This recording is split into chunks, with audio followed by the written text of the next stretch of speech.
Our last resort is becoming our first response.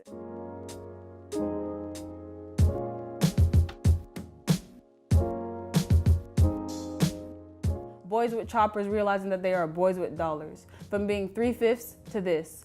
Thrown away dreams of being an astronaut turned into dreams of becoming a little more than an educated forever have-not. A branded individual. An individual who after doing his time will be unable to get the residuals to feed his family this time. I'm here participating in a restorative justice community conference with DEEP and other members of the community. I think we're trying to help the community heal. It's a representative cross-section of the community here, and I think the issues impact all of us differently maybe, but impacting us nonetheless. Typically, at least in the spaces that I frequent, the problems often, if discussed at all, it's usually in terms of people being the problem, not really addressing the problem is from a root cause standpoint. And the other thing I notice in most spaces that I'm in, people that are most often affected the worst by the problem are not at the table during the discussion.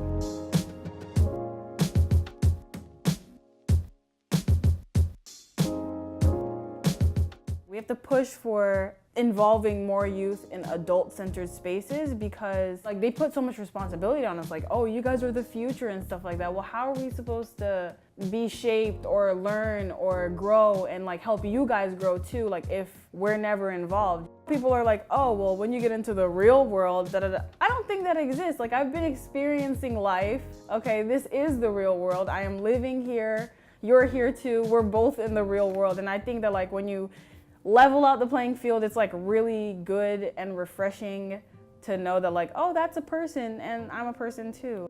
Yeah, when I first walked in DEEP, I just was more quiet. I had people like just always constantly coming to me while I'm by myself and be like, so what are you thinking about? Most of the time I would usually say no, but then I actually started saying, oh, I'm thinking about this. Today we're here with the DEEP Center, and I'm here on behalf of the police department, and we're talking about juvenile justice. We have a new thing we've started now doing community conferencing where instead of putting a kid in the system and putting them through the court system, we will set up a community conference and we'll take them to neutral places and we will find the root of the problem. And if the community counseling works, then they're never put into the system. It gives everybody an atmosphere where they can air their differences, say why they had the problems they had, and come up with solutions on their own that can fix that problem so it doesn't come up again.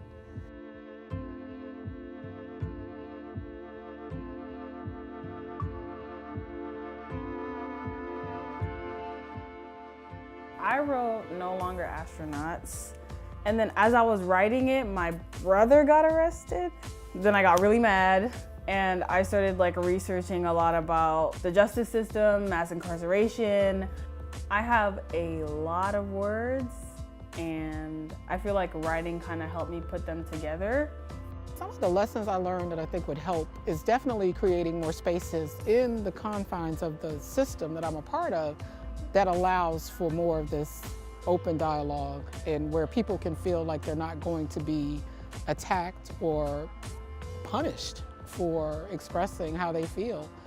Our last resort is becoming our first response, basically, especially for marginalized groups, Black kids.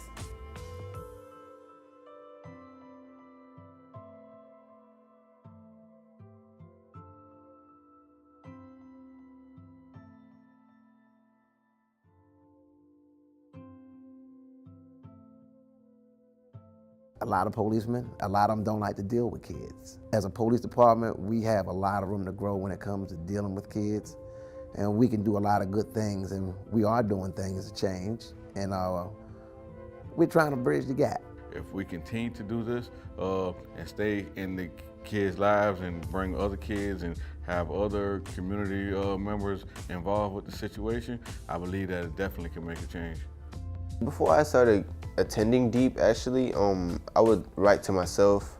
I'm reading my own poems and I'm like, this is real. Like I'm speaking on some real stuff, but nobody's listening. So that's kind of why I joined DEEP. That way I can have like an audience to give my stuff to. In real life, does not matter to the world, guys, because as you can see, gentrification is still alive.